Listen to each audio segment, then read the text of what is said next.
இப்படி சில இடங்களுக்கு போகும்போது அந்த 1 to 4 போய் உயிர்ச்சேதம் போற அளவுக்கு ஆகுதுன்னா அதை இப்படித்தான் புரிஞ்சுக்கிறது. இதுக்கு என்ன தீர்வு?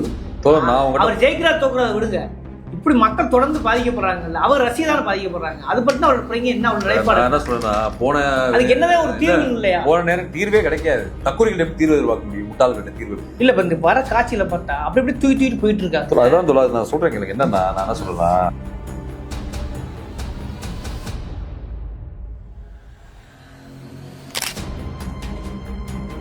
இந்த அசம்பாவிதங்கள் தொடர்வது என்பது தமிழ் சமூகத்துக்கே ஒரு ஆபத்து. புரியுதா உங்களுக்கு? இப்படி ஒரு ரசிக மனநிலை, தத்துவமற்ற ஒரு தலைமை, கொள்கையற்ற ஒரு தலைமை, ஒரு ரசிகர் கூட்டத்தை வச்சுக்கிட்டு நம்ம ஒரு நல்ல ஆட்சியோ நல்ல அரசியலையோ நல்ல தலைவனையோ நம்ம உருவாக்க முடியாது. இது உங்களுக்கும் நாசம், விஜய்க்கும் நாசம், 2 பேர் உயிருக்குமே ஆபத்து.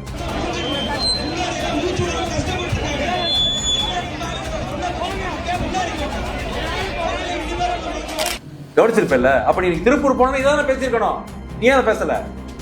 விஜய்க்கு தமிழ்நாட்டை பத்தியோ தமிழர் உரிமைகளை பத்தியோ தமிழ் மொழியை பத்தியோ தமிழ் மண்ணை பத்தி எந்த கவலையும் கிடையாது. கொடுத்த அசைன்மெண்ட் RSS பாஜக கொடுத்த அசைன்மெண்ட்டுக்கு ஒரு வேலை பார்க்கிறார். தன்னோட முதலாளியை அவர் கடிக்க மாட்டார். இந்தியாவிலே அதிகமான MSME நிறுவனங்கள் மூடப்பட்டதுல தமிழ்நாடு தான் 2வது மாநிலம். இந்த பெருமையை உண்டாக்குனதுதான் திமுக ஆட்சியோட மிகப்பெரிய சாதனை. இல்ல வேற என்ன பிரச்சனை? நமக்கு பெரிய பிரச்சனை பூதாகரம் இது வெடிச்சிருக்கு. முதலமைச்சர் ஒரு வீடியோ போற காணொலி வெளியிடுறாரு, அதிபயங்கரமா பேசியிருக்காரு. கடுமையான எச்சரிக்கை.